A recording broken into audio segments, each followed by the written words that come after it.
Hello, everybody.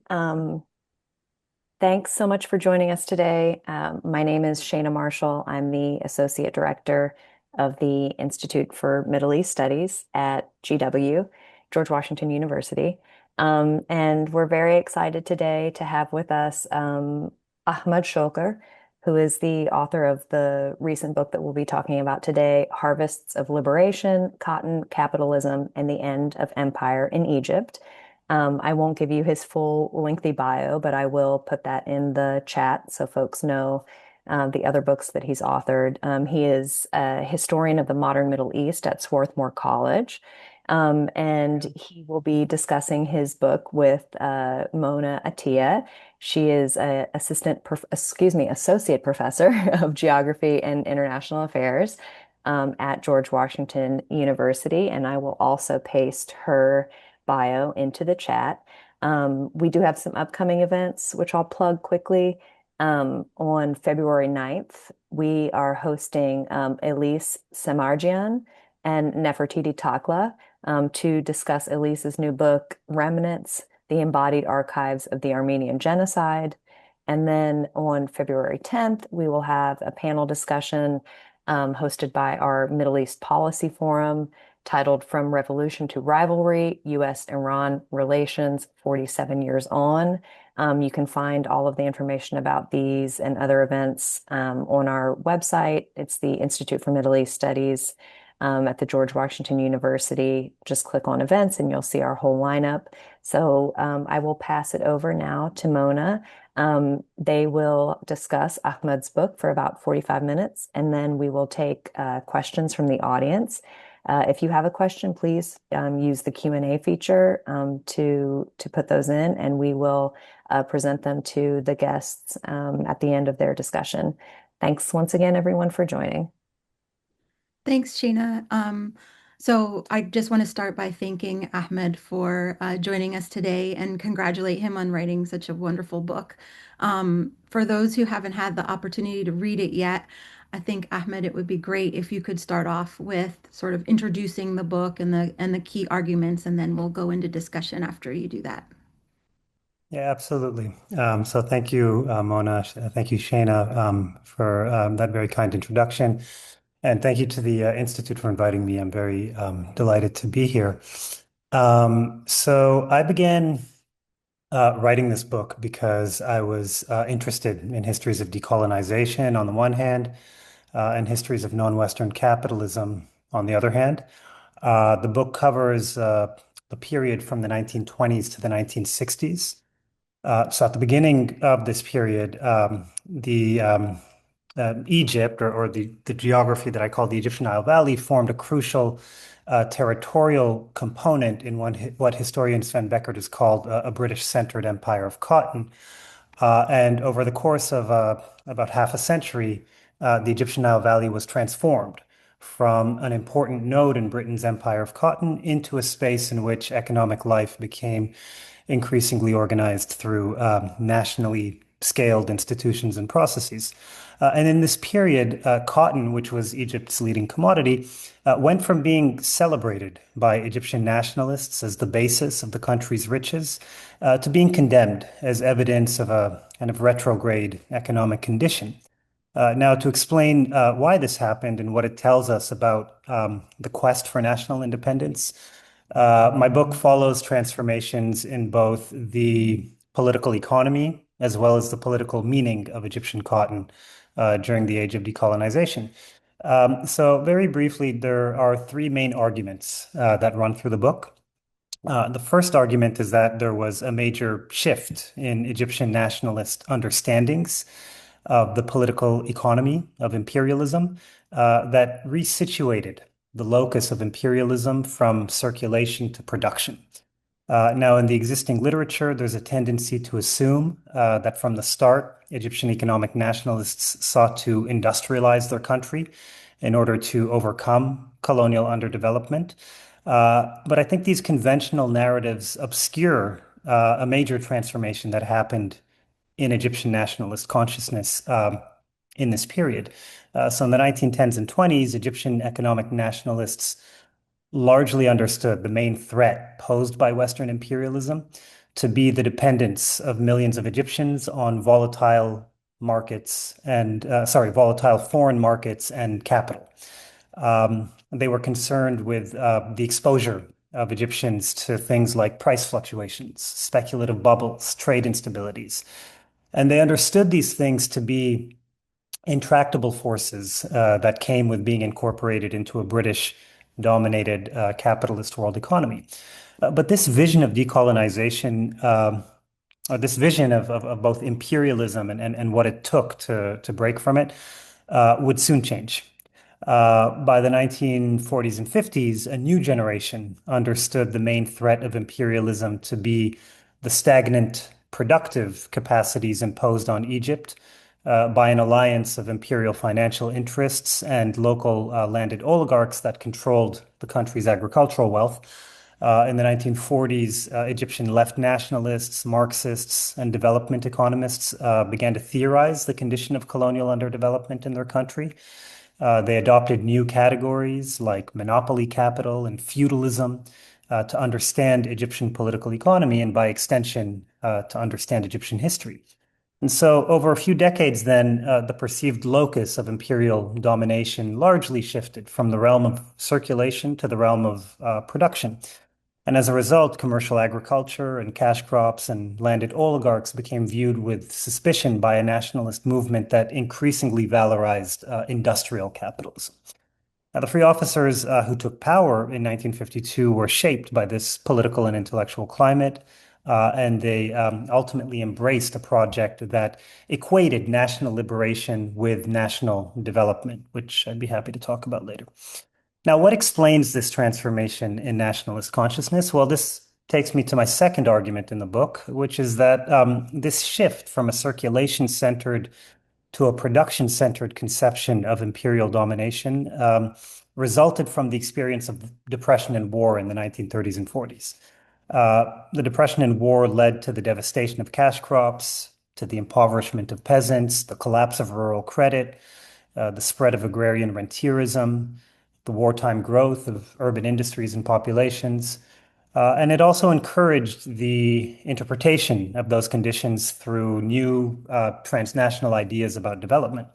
And the combination of these material and intellectual circumstances, I think, nurtured the ideas and concerns that came to form the kind of corpus of Nasserism in the 50s and 60s.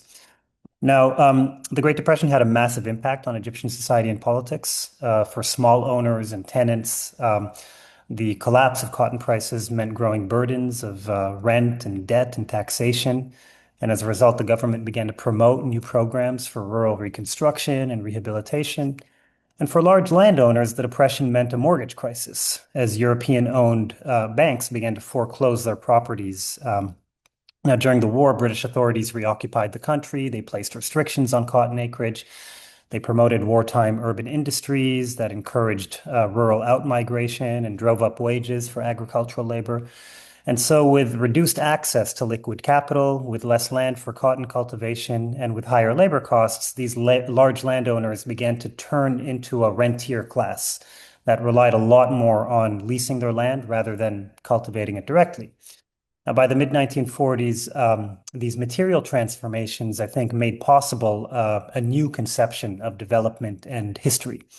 In the mid-1940s, new political groups and parties and thinkers began to reframe the question of national liberation as a problem of historical transition from one kind of society into another. They portrayed landowner rentiers as a kind of unproductive feudal class that blocked the country's development. And they promoted land reform and capitalist industrialization as a pathway towards genuine independence. They also constructed a new understanding of Egyptian history. In the 1940s and 50s, terms like feudalism, economic backwardness, right, began to pervade their writings, and they increasingly associated decolonization with the country's ascent to a higher stage of development. Now, when they took power in 1952, the free officers claimed to be fulfilling this historical mission. The changes in the prevailing modes of accumulation and the political management of the Egyptian countryside in the previous decade would profoundly shape both the officers' perception of the old regime and their approach to the country, and especially the Egyptian peasantry after the revolution. And then my third argument attempts to re-narrate this entire sort of political economic history of decolonization in Egypt. I argue that this period witnessed a transformation from one kind of capitalist monopoly system into another. The institutions that dominated the production and trade of Egyptian cotton were what I call monopolistic domains.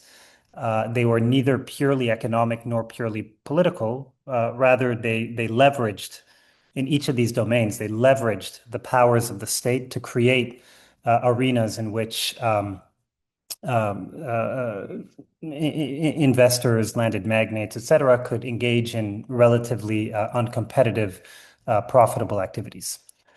Now, if we think of the Egyptian Nile Valley as kind of a vast plantation complex in a larger capitalist world economy, we could say that its main monopolistic centers of power were four, right? Number one, the large cotton estates and the landed oligarchy that owned those large cotton estates in the Nile Delta, what are known as Azbez in Arabic.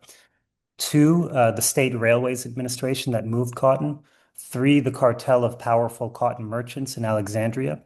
And four, the handful of European mortgage banks that financed the purchase of land.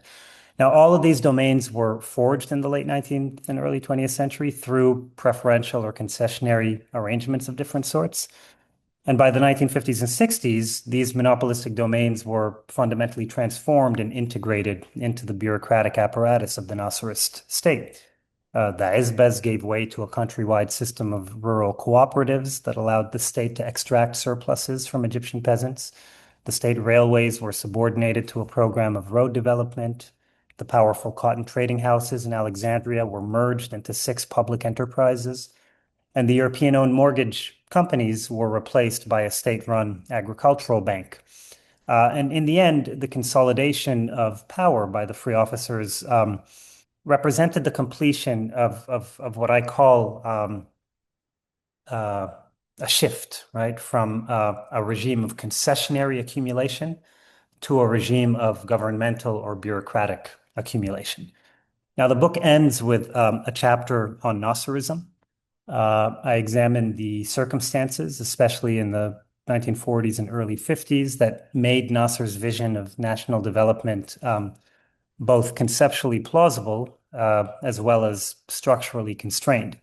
Like other decolonizing countries, the pursuit of national development by Nasser led to a basic paradox. The Nasserist state aimed to create domestic industries that could only operate, at least initially, with imports of technology, capital, and intermediate goods. And this meant that to industrialize, these countries needed hard currency, right? They needed dollars, they needed sterling in order to purchase these inputs from the West.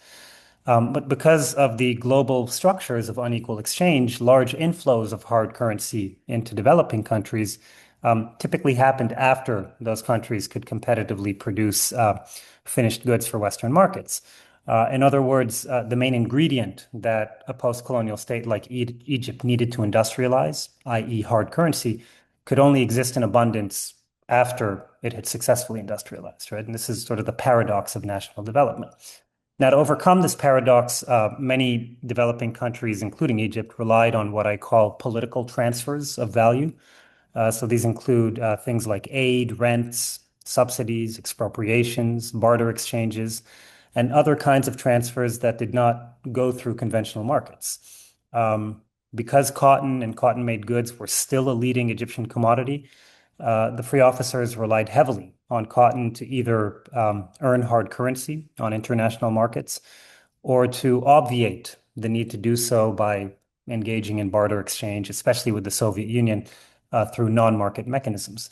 The free officers created a massive bureaucracy to manage the production, trade, and processing of cotton for this purpose. In the end, however, the structures of unequal exchange that had long subordinated Egypt on a world scale hampered the ability of the officers to pursue national development. The success of the Nasserist development project ultimately depended on the ability of the officers to access political transfers of value and on the willingness of different global superpowers to provide them. But once those vital subsidies slowed down, which is what happened in the mid to late 1960s, the project was no longer sustainable. Now, let me just conclude by placing the book within two wider historiographies. So first, I think I think the book makes an intervention into the history of Egypt and the history of decolonization in the Middle East. There are very few histories of agrarian capitalism in Egypt in the mid-20th century.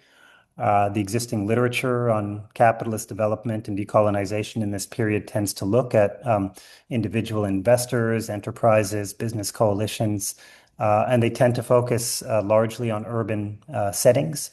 By contrast, the book I've written shifts our attention to agrarian capitalism, and it examines the ways in which it was experienced on the level of everyday life in the villages and towns and markets where cotton was produced and traded, as well as how it shaped the minds of anti-colonial leaders and intellectuals and activists. And so it offers an account of what I call Egypt's long decolonization from the 20s to the 60s. And like I said, ultimately analyzes the circumstances that made the Nasserist vision of development both plausible but also limited in many ways. And second, the book makes an intervention into histories of global capitalism, especially outside of the Euro-American world. I think in Egypt, we find a case study of the kinds of changes that colonial societies were undergoing in the middle of the 20th century. In the book, I offer an account of how major global events like the Great Depression or World War II transformed patterns of power and accumulation that had existed for decades in Egypt. And in doing so, the book offers insights into how and why post-colonial states anchored their legitimacy in a promise to deliver national development, as well as the potential pitfalls of doing so. And I think that many of the insights that we gain from studying Egyptian history can also shed light on similar histories of decolonization and national development in other parts of the global South. So I'll stop there, and I look forward to Mona's questions and conversation and questions from audience members as well. Great. Thanks very much, Ahmed.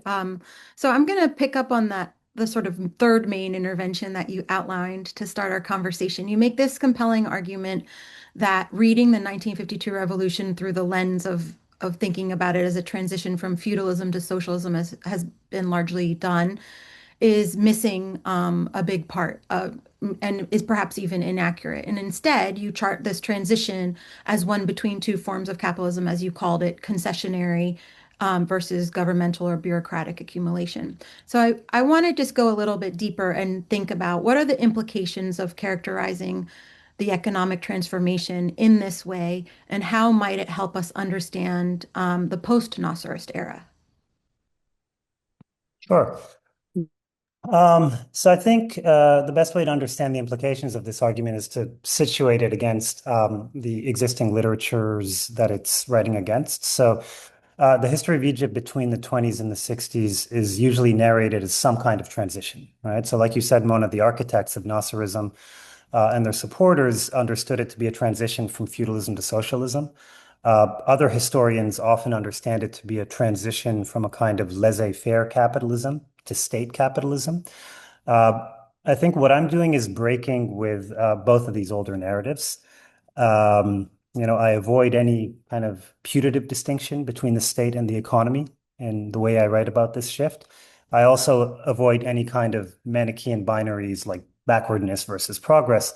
And instead, I start from the premise that politics and economics are always intertwined, right? They're inseparable. And I treat the four monopolistic domains that I mentioned as arenas for the accumulation of capital, in which market competition was often circumscribed by overtly legal and political mechanisms. So let's take the Izbez as an example, right? The private agricultural estates on which a lot of the cotton was grown. So these were not purely political or economic institutions, right? On the one hand, they were private agricultural estates that were owned by powerful landowners who grew cotton for profit and did so very effectively. And there's a lot of writing from the period about how these institutions possessed a kind of economic rationality that made them so effective. On the other hand, Azbaz could only function with the support of a state that sold off its properties to these landowners, that built infrastructure in a way that often privileged these large estates, a state that intervened to control cotton prices in favor of these large landowners. And so over half a century, what happened is these Azbaz were eventually replaced by a system of state-managed cooperatives in which peasants continued to privately own their properties, but the state also oversaw important aspects like the provision of credit, seeds, fertilizer, as well as the compulsory delivery of cotton to state-run collection centers. Um, and so what we have is a shift from like one form of kind of hybrid monopoly that's part economic, part political to another kind of hybrid monopoly, right? And so in the end, the arrival of the free officers, was not a rupture between a feudal past and a socialist future, nor did it represent a movement from free markets to state intervention. Rather, it represented a shift from what I called a regime of concessionary accumulation that's based on a certain kind of hybrid monopolies that were labor intensive and less centralized and rooted in islands of exceptional authority to a regime of governmental or bureaucratic accumulation, which is based on another kind of hybrid monopoly that's more capital intensive, nationally scaled, more intrusive into everyday peasant life. And I think this shift was often misrecognized as a transition from feudalism to socialism or from free markets to states. But in reality, it was a transition from one kind of politically determined capitalist monopoly into another. And I think that's what the stakes of making this argument are.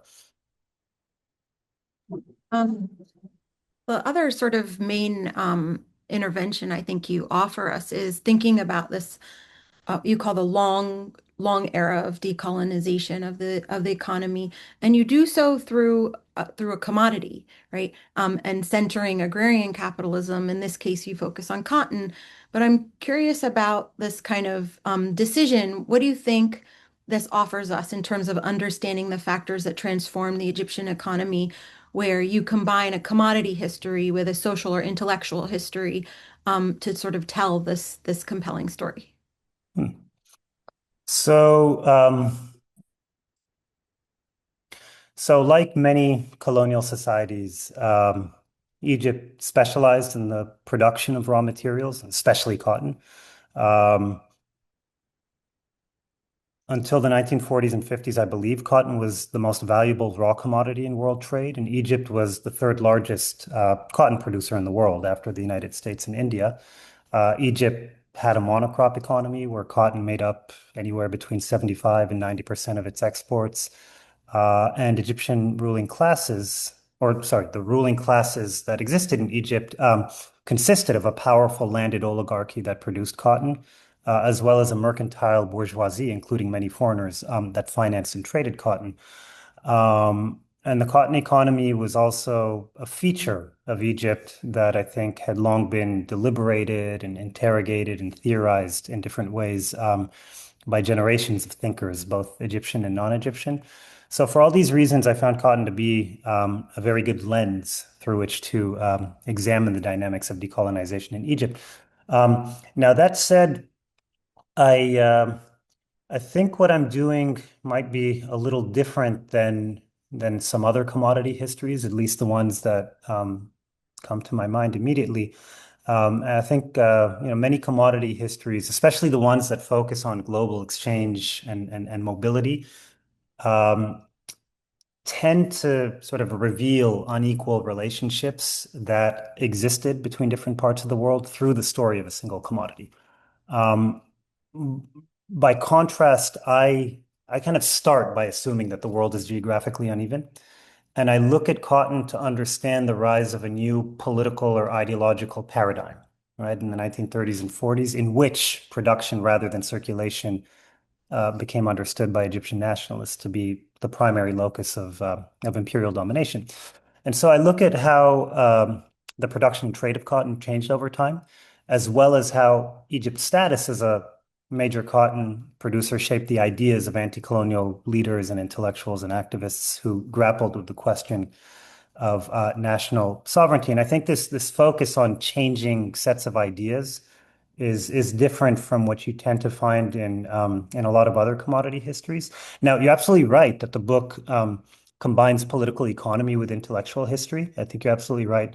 Um, and that's because I don't think you can understand transformations in the realm of human consciousness and ideas without understanding transformations in the sort of social and material realities that surround them, and vice versa, right? Now, of course, I'm not saying that transformations in Egypt's political economy necessarily make changes in the consciousness of Egyptians happen in any kind of mechanical way.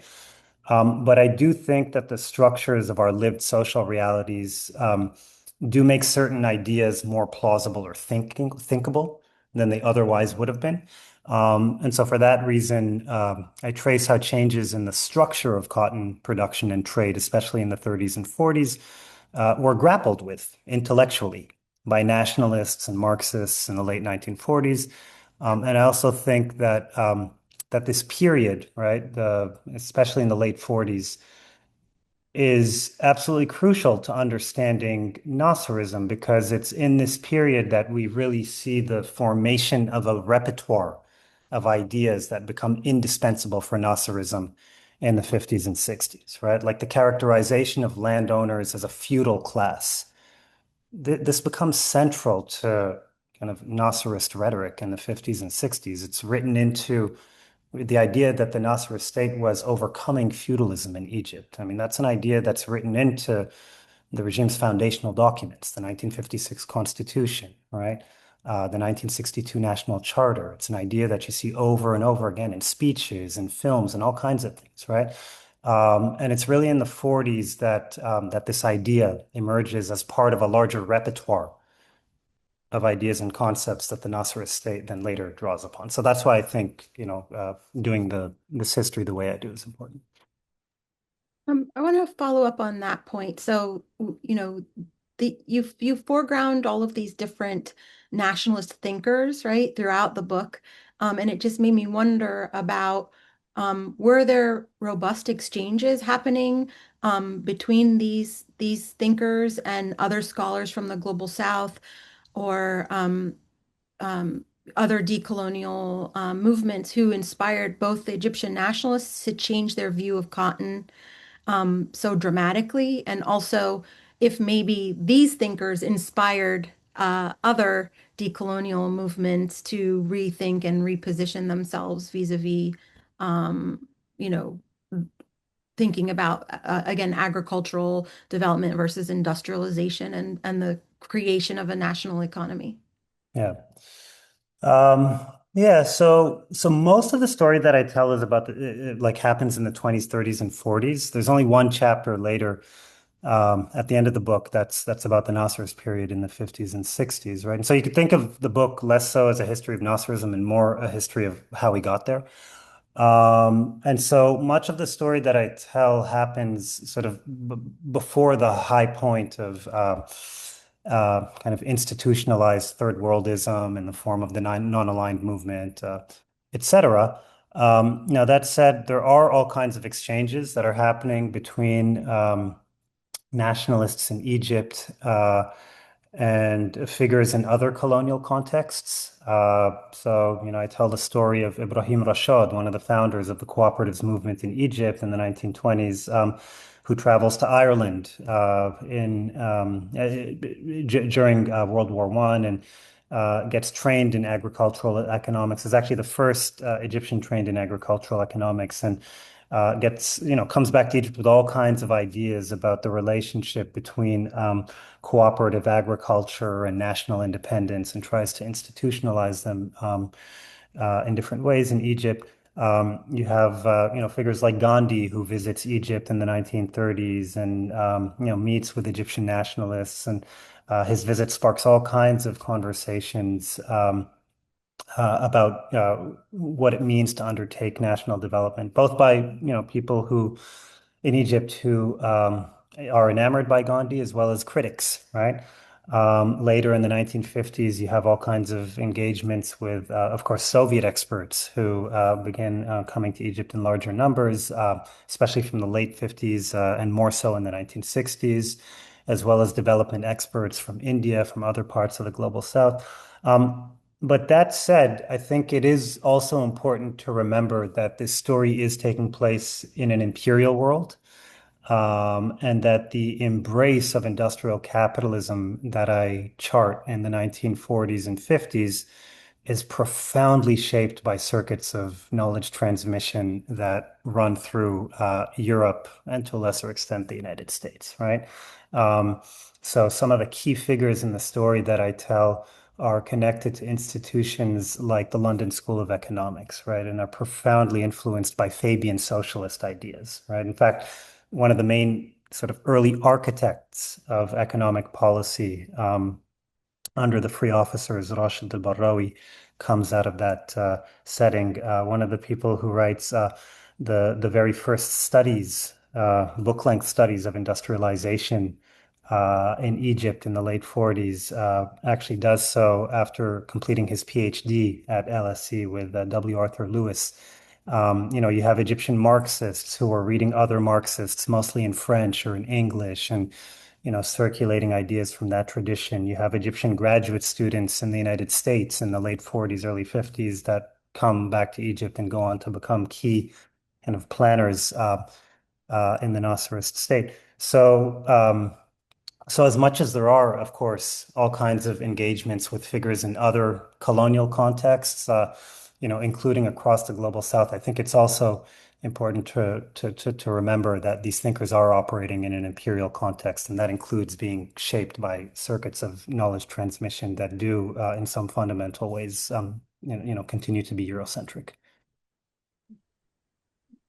Um, as you know, I'm a geographer, so I'm always looking for the geography and the stories that are being told. And unlike many works by historians who focus sort of solely on the temporality, your book does have geography in it. You are tracing a transition from sort of urban to rural. You talk about the transformation of Egypt vis-a-vis the world economy, and you use the concept of scale to talk about shifts from an imperial to a national scale. So I'm wondering also, because you center so many different actors in the archive, I'm wondering if perhaps your methodology is what shaped how scale became part of the story that you tell us about this transformation.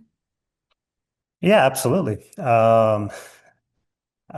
So one of the main, features of my approach, which is really, inspired in part by critical geography, is that I try to resist any tendencies towards methodological nationalism. And this means that I study the constitution uh, of different geographies of power and accumulation rather than simply just presuming their existence or naturalizing their existence. In the modern period, I think the lives of Egyptians have been stitched into many different geographies of power and accumulation. So in the 19th century, Egypt was transformed from a key node in an Ottoman system of resource management to a commodity frontier in a British-centered imperial world economy. In the 20th century, Egypt's post-independence leaders uh, tried to build a nationally scaled economy centered around state institutions, and they did so by, at least initially, very cleverly navigating the bipolar world of the Cold War. However, by the later 20th century, Egypt embraced free market reforms, and over time, its patterns of accumulation, labor migration, et cetera, were increasingly oriented towards centers of capital in Western as well as Gulf countries. So, being attentive to these kinds of shifting spatial configurations, and like I said, not presuming or naturalizing any particular geography as given is central to my approach. And I think that this is especially important because the story that I tell unfolds in multiple different geographies, and I found myself constantly having to shift between different scales of analysis, right? So, for example, my chapters about the Great Depression locate what's happening in Egypt in a much more global set of processes. Now, when trying to do that, I think it's important not to privilege, the global scale or treat it as a scale that's in any way more consequential than others, and that simply impacts people and processes in Egypt. I think sometimes, when uh, situating a story like Egypt's in a global context, there might be a tendency to treat something like the global market or the laws of supply and demand on a global scale as though they're processes that just sort of impact people and make things happen in Egypt. But what I try to do instead is to look at how actors and processes in the Egyptian Nile Valley work to co-constitute different geographies of power and accumulation, right? So for example, what's happening in a train station in Egypt or a cotton farm in the Nile Valley is certainly connected to what's happening in Manchester. It's embedded in a wider set of processes, but that train station or cotton farm is not simply reducible to those larger processes. And I think that finding that balance, right, of treating something as embedded in a wider geography, but not reducible to it, is always the challenge, especially when you're trying to tell histories that are that extend beyond sort of national or regional contexts and are trying to tell a story that's more global in scope. I want to take us back to maybe the ordinary Egyptians' understanding of decolonization and sort of ask if you believe that the free officers, when they sort of took this angle of framing cotton transformation as a source of wealth to a symbol of backwardness, if in doing so they were successful at sort of bolstering, the everyday Egyptians' belief in the national development project, and just sort of teasing out how that framing worked, to support the policies that then were pursued. Yeah. So I guess in my case, or in the case of the book that I wrote and the story that I'm telling, I guess ordinary Egyptians, would probably refer to, um, the many peasants that were involved in the labor, right, of growing cotton, and whose voices I try and do my best to reconstruct mainly through peasant petitions, right? I spent countless hours reading hundreds of peasant petitions in the National Archives to write this book. And what I found that in the 1940s, when this shift from circulation to production was happening, ordinary Egyptians were not, by which I mean, peasants, right, whose voice I'm accessing through peasant petitions. They were not as concerned with national development in the way that intellectuals or political leaders were, right? The kind of productivist language that we see nationalist intellectuals and leaders begin to deploy after World War II, that didn't really appear as much in the countless petitions submitted by peasants and especially rural tenants to the Egyptian palace, right? What often concerned those peasants was not so much the developmental trajectory of the nation so much as the hardships and the cruelties, right, of a labor process that they had to endure in order to satisfy, things like the rental obligations or to support their families, as well as the volatilities that they were subjected to, right, through volatile and erratic fluctuations in the price of cotton, for example. These are the kinds of things that they typically complained about, right? And the language they would often use, they would talk about, the pain and suffering endured in a life of constant work. They would talk about the hardships that befall them with, falling cotton prices and and the suffering this imposed on their families, right? This is the kind of language that I much more often saw in peasant petitions. Now, that said, I think over time, um, industrialization became viewed by wider segments of society as a kind of preeminent form of development. The celebration of figures like Talat Harb as, one of the first champions of industrialization, um, or, this idea that to be a truly independent country, building a heavy industrial base that you see circulating in all kinds of, state propaganda materials and songs and magazines and periodicals in the 1950s. I mean, that idea really started to spread to wider segments of society. And obviously, you still find a lot of elements of this until today in Egypt, but that process took a much longer time, right? Well, Um,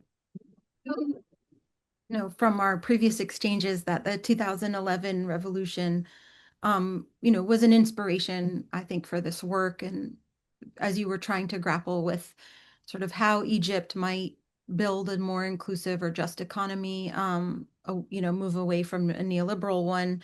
I'm wondering now that we look back 15 years, how you might interpret the 2011 revolution um, a little bit differently, given that, the distance and the time. So how, and also how your book might help us understand that moment. yeah. Yeah, so the Egyptian Revolution of 2011 was one of the main events that encouraged me to write this book and to really study the relationship between national sovereignty and capitalism. Of course, the revolution was caused in part by decades of free market policies promoted by Western powers and financial institutions that ended up producing massive social inequality in Egypt, like in many other parts of the world. I remember in those years, it sparked all kinds of public conversations about the pursuit of more equitable and sustainable models of development. Now, as we know, moments of crisis can encourage us to hearken back to earlier periods when life was more stable and prosperous. I mean, we see that in this country with kind of nostalgia for the New Deal era. Um, in Egypt, this kind of nostalgia has existed, right, for the Nasserist period. My colleague and friend Amr Adli is a Egyptian political economist. He wrote years ago that the only social contract present in the imagination of many Egyptians is purely Nasserist. Um, Now, in 2011, when I was surrounded by these kinds of conversations, I had read a fair amount of critiques of the Nasserist project, especially from Egyptian communists who were writing in the late 60s and 70s. I knew that the project suffered from various problems and contradictions. And my decision to write this book was in part motivated by a desire to envision a future beyond neoliberalism that did not simply entail a return to an imagined golden age. And I thought that doing so required an examination of the origins of the post-colonial state in Egypt, and especially the shape it took under Nasser. Now, if I look back at 2011 today, I would say that creating the kind of society that many Egyptians, and especially Egyptian activists, aspired towards with slogans like bread, freedom, social justice.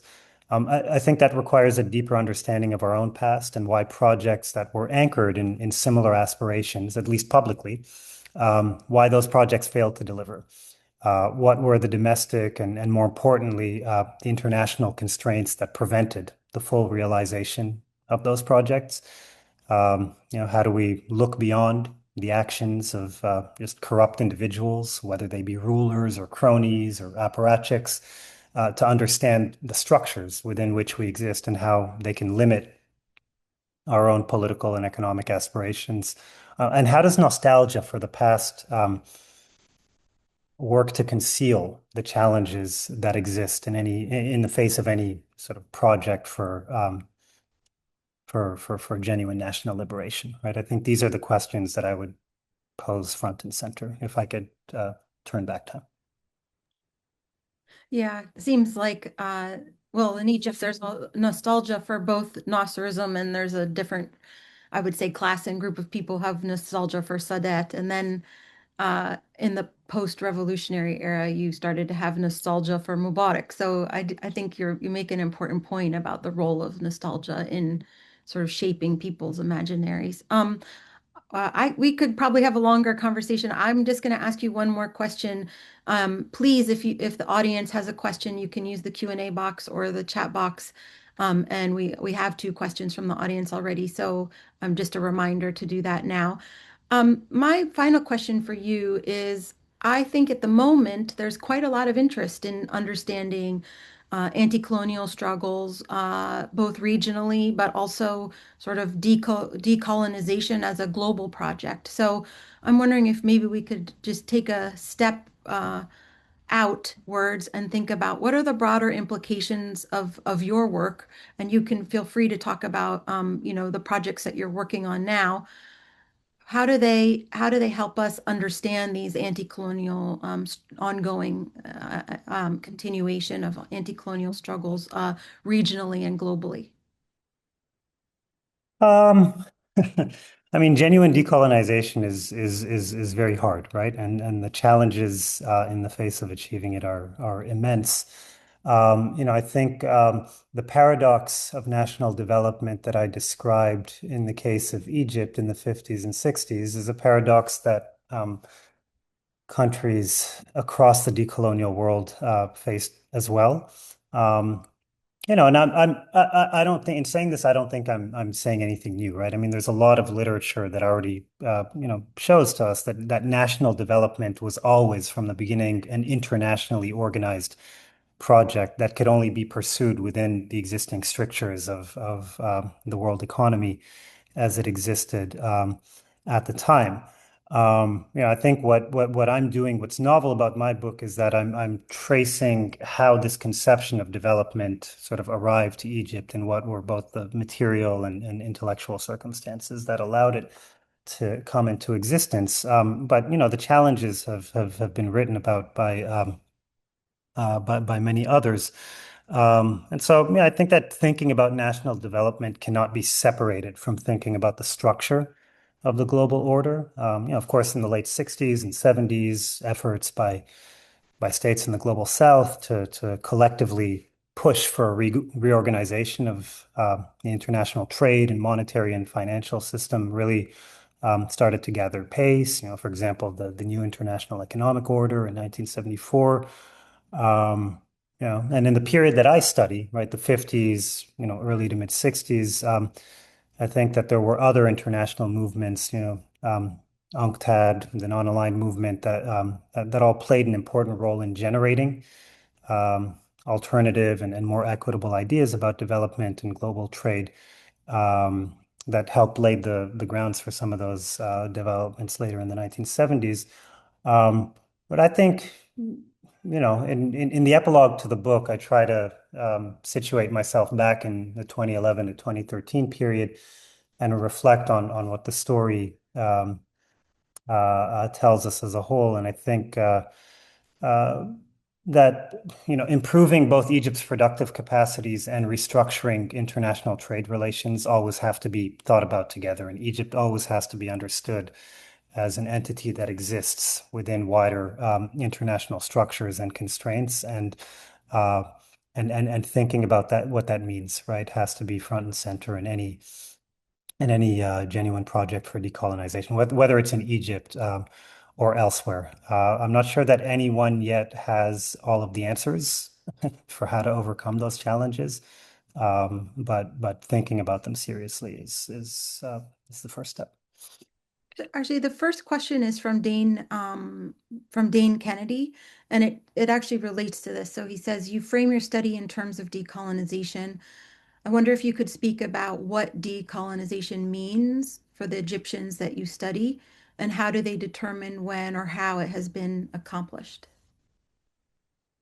Well, decolonization has meant different things, right, for the Egyptians that I study. So, in the beginning of the story, the intellectuals, at least, right, and that formed a core part of the nationalist movement, they understood decolonization to be sort of freedom from all of the volatilities and trade instabilities and movements of capital in and out of the country that incorporation into a world capitalist economy centered around Britain had created.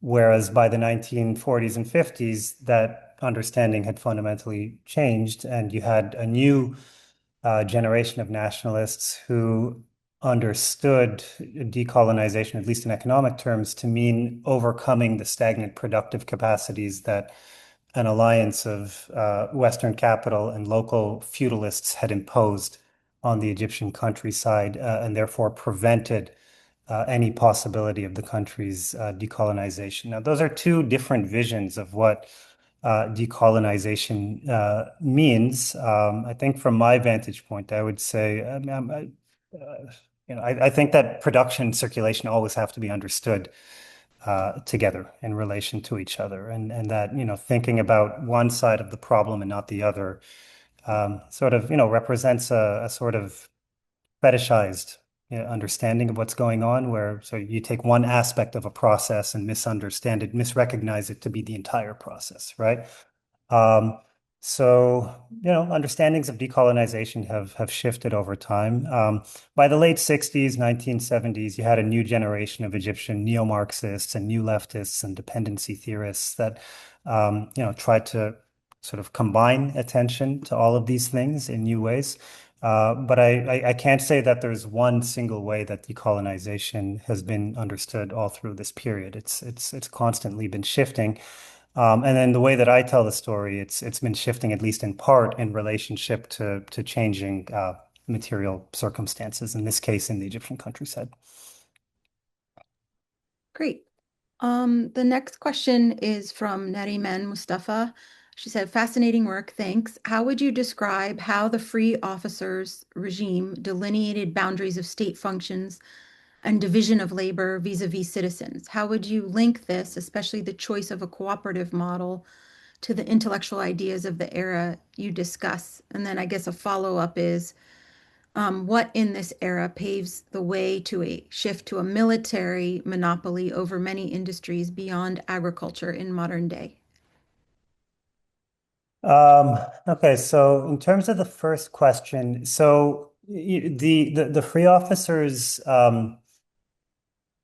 regime was internally variegated, right? And there were all kinds of discussions and debates that happened among the free officers and among the free officers and their supporters who surrounded them about what the appropriate direction for economic development in the country would be. Now, on the question of cooperatives specifically, there were discussions in the early to mid 1950s about whether a cooperative model was the best model to pursue for Egyptian agriculture versus a collectivization model, right? More akin to what happened in the Soviet Union and then later in China, where the state would just outright expropriate property rather than allowing for the continued existence of small holdings. In the end, so this debate persisted. Some of the key figures in it were people like Magdi Hassanin and Said Mar'i and others who I talk about in the book. And in the end, the officers settled on a cooperative model where private property would continue to exist, small holdings. Large estates would be broken up and redistributed to peasants. Small and medium holdings would be left intact, but the management of those farms would be scaled up through a cooperative system in which the state provided credit and seeds and fertilizers and to peasants, and then compelled them to deliver their cotton to state-run distribution centers at predetermined prices. And then, of course, the state would buy that cotton from the peasants and then sell it for higher prices on the international market. And this became a sort of way of extracting surpluses from the peasantry through a kind of form of indirect taxation. Now, why did the officers ultimately settle on that cooperative model versus a collectivization model? I mean, that's a good question. I try to offer some speculative answers in the book. I mean, one thing that's important to remember is that Nasser actually had a very deep antipathy for communism, and this is something that people around Nasser had noticed and written about for a long time. He just saw communism as a kind of sanctimonious cover-up for what were actually, political intrigues and people that were just, interested in power. The other thing to keep in mind is that Egypt, very early on, by the mid 50s, became heavily dependent on US food aid. So much so that by the early 1960s, Egypt was the largest recipient of food aid from the United States on a per capita basis, right? And so, if you're talking about a country that's trying to industrialize, and industrialization means shifting a portion of your workforce from agriculture into industry, one of the immediate questions that will confront you is how do you feed that population? And, given the fact that Egypt was already so dependent on American food aid, they just, the question presented itself differently to them than it did in other contexts. So, these are some of the reasons why the cooperative model might have been ultimately pursued. What was the second question, Mona, about military?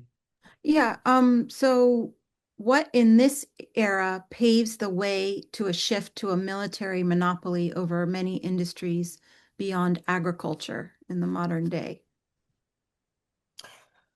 Oh, well, in this era, meaning today or I back in? think that the question is asking um, if we can trace the present day military monopoly to any transformations in the interwar or Nasserist era. Oh, I'm glad Shayna's here because Shayna might have some thoughts on this as well.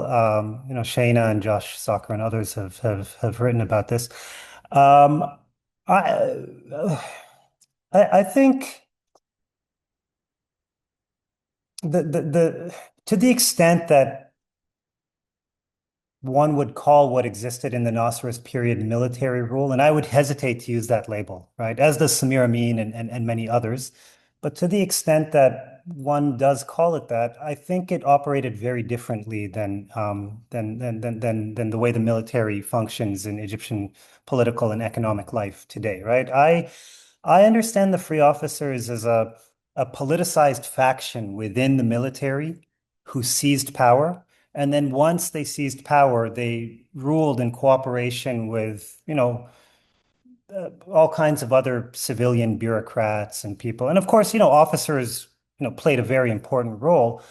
Um, but the kinds of nationalizations that they undertook, the form of state-led development that they pursued, I mean, this was an orthodoxy at the time, right? A global orthodoxy that was being promoted by superpowers, by international financial institutions around the world. It was not something uncommon at all, right? Whereas today, the kind of the entry and deepening control of the military as an institution over all these facets of economic life, I think that's a much more recent development. I would lean towards tracing that development back towards back to the late 70s, early 80s, and the way that the military and its role in Egyptian life was re-envisioned after the Camp David Accords. And then, of course, accelerated with Egypt's neoliberal transformation in the 80s and 90s. Shayna and Josh had a wonderful article years ago about Egyptian generals and transnational capital that traces some of these developments. Zainab Abul Meg, many others have written about this, right? But the kind of economic empire that the military runs in Egypt today, I think is a product of transformations that begin in the late 70s and 80s. I wouldn't draw a direct line back to the 50s and 60s and say it all started there. Shayna, since we have you, do you want to add anything? And also, I'll invite you to ask your question live before I turn to the last two questions. Um, yeah, I mean, I can speak to Nariman on campus. We could talk about this question because I think it is like a huge question, and I don't want to take away from Ahmad and what he can tell us. But yeah, I had a question. I teach political economy, and so we talk a lot about unequal exchange. And so, um, but the students always want to know, well, what do we do, right? How do we get past this? Because it is such an enormous sort of structural reality of the global economy. So, do you think there's any possibility of a sort of a resurgence of a project of resource nationalism among global South states to operate a sort of cartel at a cartel level for raw material prices? to start to unwind some of that enormous political and economic dominance that the global North has secured over the states of the global South from these many decades of conditions of unequal exchange. Yeah, I mean, is it possible? Absolutely. I mean, that was already, I mean, part of the vision, at least discursively, in the 1950s and 60s. I mean, even if you read Nasser's writings, even in Philosophy of the Revolution, I mean, there's a whole section where he talks about sort of regional economic integration and the importance of it, right? Um, I I mean, my critique is that it never really formed a central part of the ideology of the regime, right?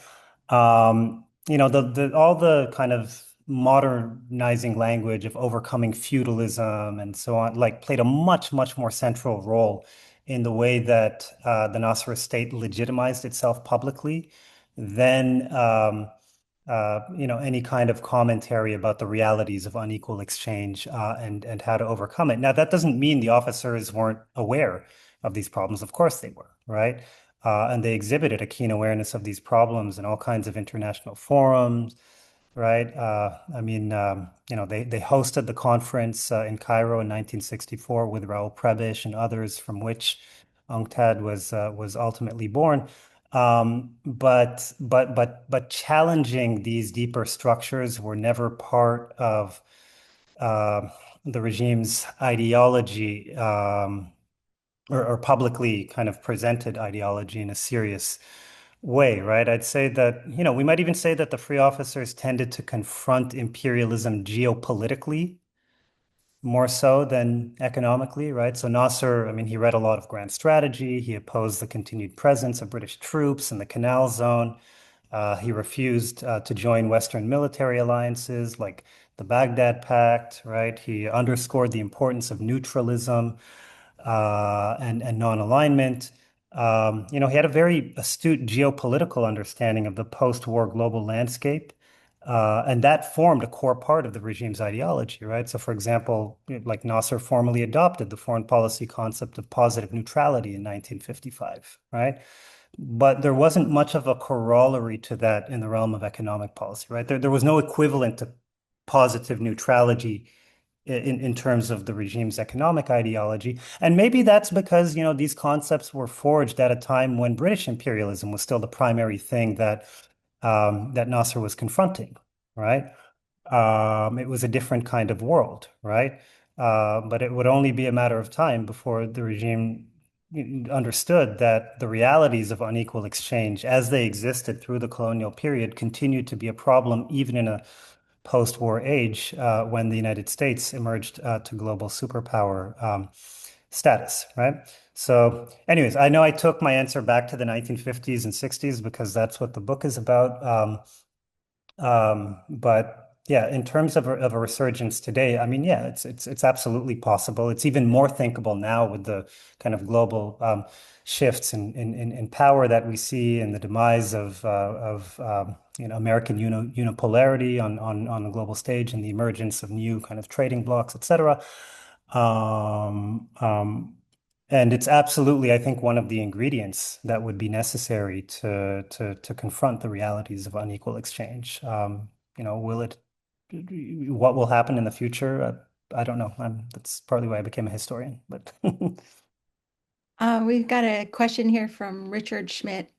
In which regard was Nasser influenced by the Soviet experience of socialist industrialization in Central Asia for envisioning the overcoming of a cotton-centered economy for national development and decolonization in Egypt? so the early architects of economic policy under the free officers were very well aware of what was happening in the Soviet Union, and in some cases wrote a lot about it. So the preeminent architect of economic policy in the early years of the free officers actually is a man named Rashid al-Barrawi, who authored an entire study in the late 40s on five-year economic planning. And its importance as a model for achieving late development. Um, and it was people like Rashid al-Barrawi that began to describe the cotton economy as it existed, right, in the 20th century up until that point as representing a kind of dominance or tyranny of economic specialization, right? Other people around him from the Marxist tradition were even more direct, right? They accused the British of so-called cottonizing Egypt, right? This was a line from a very famous uh, kind of Marxist pamphlet that was circulating in the early 1950s, right? These people were well aware of what was happening in the Soviet Union, and through them, that awareness eventually reached the free officers, right? I mean, when the free officers took power in 1952 and began assembling, a group of experts to formulate some of their first economic policies, and Rashid al-Barrawi was part of that group, as were some of these other folks as well.